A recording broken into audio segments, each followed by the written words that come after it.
And we are back. Hello.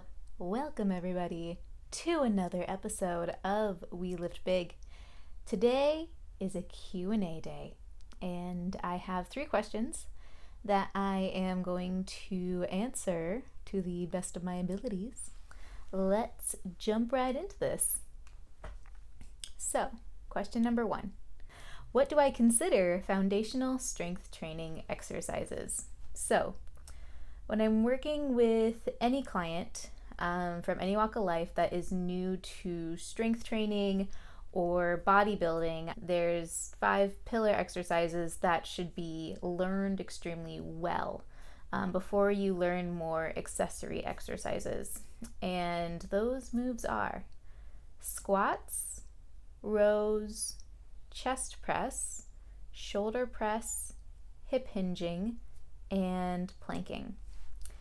And the reason that I chose these 5 exercises is that I believe that most exercises in general have origins in these 5 exercises, and they also cover all of the basic movement capabilities of the body, I'll call it, which are, for example, pushing, pulling, maintaining tension, and aside from hinging and rotating and all that good stuff. An example of these exercises being origins to other exercises is, say you are doing a squat jump. The base part of that move is a squat. If you are doing a burpee, you are squatting, planking, and then if you add the push-up, you are pressing your chest away from the floor, and otherwise a chest press. If you are looking at a kettlebell swing or a hip thrust, you're looking at an exercise in which you're hinging at the hips, otherwise performing a hip hinge. So just some examples that a lot of exercises you see in your like cardio routines or circuit training routines or anything like that have these origins that even though those are more cardio-based moves, they are these fundamental strength training exercises. Again, squats, rows, chest press / shoulder press, hip hinging, and planks are all found in exercises all across the board. And like getting good at any sort of movement or thing, for lack of better words, it's very much like learning a new language. And so if your goal is to become fluent in a language beyond asking where the bathroom is, you have to start with the basics, and it's the basics that create long-term growth and success. And so whether you are turning this into a lifestyle or you're like, I want to get ripped in 30 days because it's summer, like you can, first off, you can create a lot of awesome change in your body in 30 days by working on your basics. It's the truth. And also it just, again, isn't fitness lifelong? Like, again, even if you are just going for that 30-day shred, like you're gonna do multiple 30-day shreds in your life, probably at least once a year. And if you live for 120 years, you're gonna do 120 30-day shreds. So you might as well learn your basics. The best way to learn these pillar exercises, I mean, my beautifully unbiased opinion, is to seek the help of a coach or a personal trainer. Honestly, I mean, I am a trainer myself, so maybe there's a little bit of bias there, but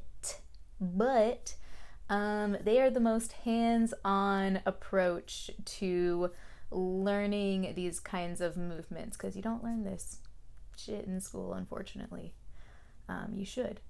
But in the moment, like say you're working with me, it's like I can look at you in the moment and I can correct your form, because the last thing you want to do is get injured when you're learning these movements. And also just noticing like basic imbalances in the body which need to be addressed, which is huge. Like I think this is equally as important as just making sure that someone is doing an exercise, if someone is doing an exercise wrong, because maybe they're doing it wrong because they didn't realize they were doing it wrong, but maybe you're doing it wrong because you have an imbalance in your body that doesn't allow your body to move in the way it has to in order to complete this exercise.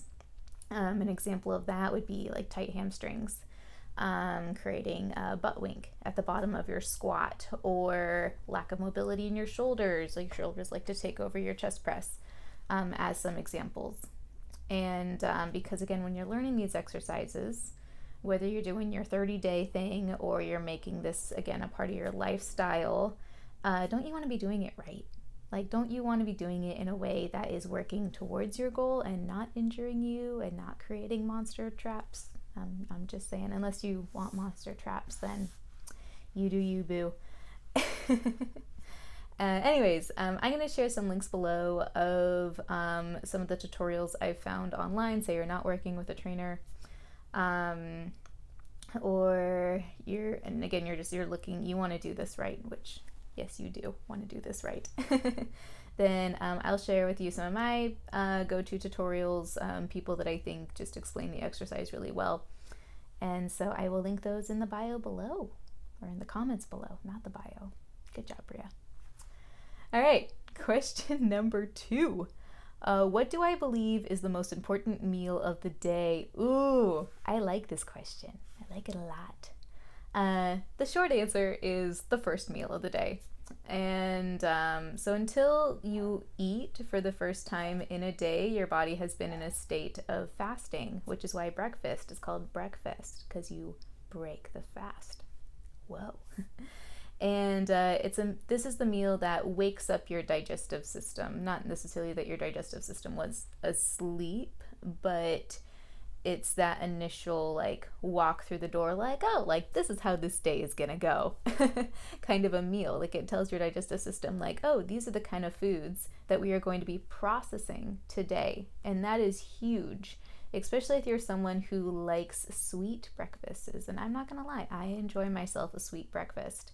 However, just so you know, if you notice those sugar cravings follow you throughout the rest of the day, it's because you started with something sweet. Do I still do it anyways? Absolutely. Whenever the first meal is of the day, that doesn't necessarily have to be in the morning, although a good rule of thumb is to have your first meal within about an hour of waking, unless in the case you are doing some sort of intermittent fasting or fasting in which maybe you don't have your first meal until later in the day, like 11, 12, 1 o'clock, depending on the kind of fasting you're doing. And whenever you have this first meal of the day, again, you want to make sure it's a combination of carbohydrates, fats, and proteins. Carbs are going to give you energy, the fats are going to be filling, and the proteins are going to build your muscles and also fill you up. And so once you've had your first meal of the day, my recommendation is that you eat every 2 to 4 hours after that. So first meal of the day happens when it happens, and then every 2 to 4 hours after that, you are having some sort of meal, snack, sort of a thing, kind of equally spaced throughout your day. And the more consistent you can keep this eating schedule, the better you will serve your body and its hunger patterns. And so the body can actually learn, like, oh, like this is when I should be hungry, because this is when I always get food. And again, when it comes to designing your first meal of the day, if you can make this the healthiest meal of the day, just in terms of like,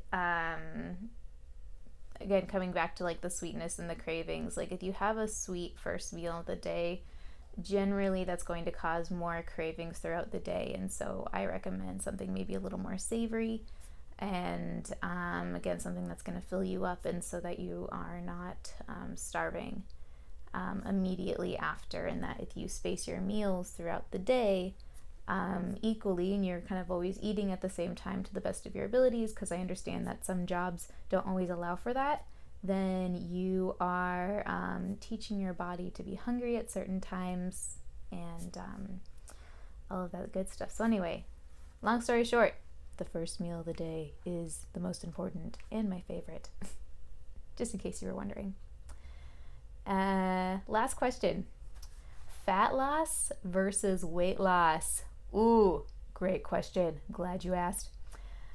If I mean, I could record a whole podcast on this, but to summarize it best I can, self-explanatory, fat loss is when your body is just losing fat. weight loss is when your body is losing overall matter.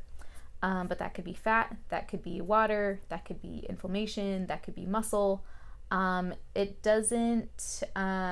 loss doesn't necessarily cater to a particular type of loss. It could be anything that is in your body. Regardless of your goal, it's safe to assume that we want to build and maintain some sort of strength and or muscle that is going to help us live our everyday lives better. If you're trying to lose body fat, obviously you want to lose fat. Here's the thing. There's a reason that this comes up. Our scales are very good at showing weight loss. They are not good at showing fat loss. I have gone through this, and I can safely assume that most people have gone through this as well, experiencing frustration that the scale is going down, not going down, going up, staying the same. We've all experienced some sort of frustration with the weight scale. And this is why the scale cannot be your only determinant of progress. So important.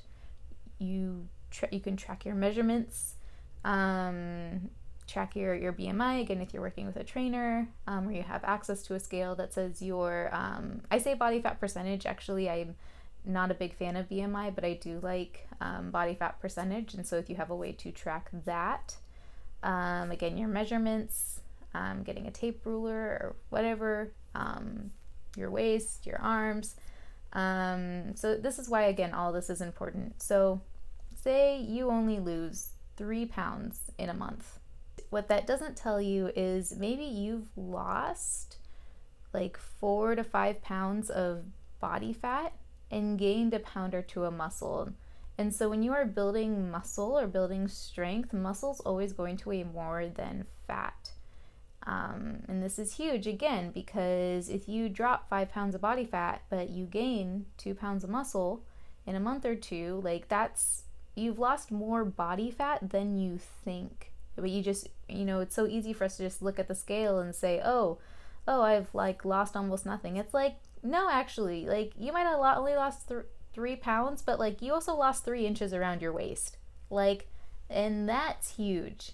That is huge, Maybe you've gained 10 pounds in all your lifts if you're someone who tracks your lifts or your speed or whatever. Like maybe you gained, like maybe your mile time got better by 30 seconds. And it's just, you have to have more ways in which you measure your success other than the scale. So if I was going to give you a number of ways that you should be measuring your success, I think at least 3. You should have at least 3 different ways in which you measure your success. And that can include the scale, but that should also include like measuring, mile time, just however you want to track it. Have at least 3 ways in which you're measuring your success. More energy in the mornings, like just, there are so many more things aside from the scale. The scale is not the tell-all. It's really not. And you got to give yourself some credit. It's so easy to get discouraged when we get too much into the numbers, and just don't do that to yourself. You deserve to. You deserve to give yourself some credit. Anyhow, so with that, thank you so much for listening to today's podcast and today's episode, and it has been an honor to be part of your day. From the bottom of my heart, it is an honor that you are here. Thank you for being here. Thank you for listening, and I will see you all in the next episode. Have a great rest of your day. Peace.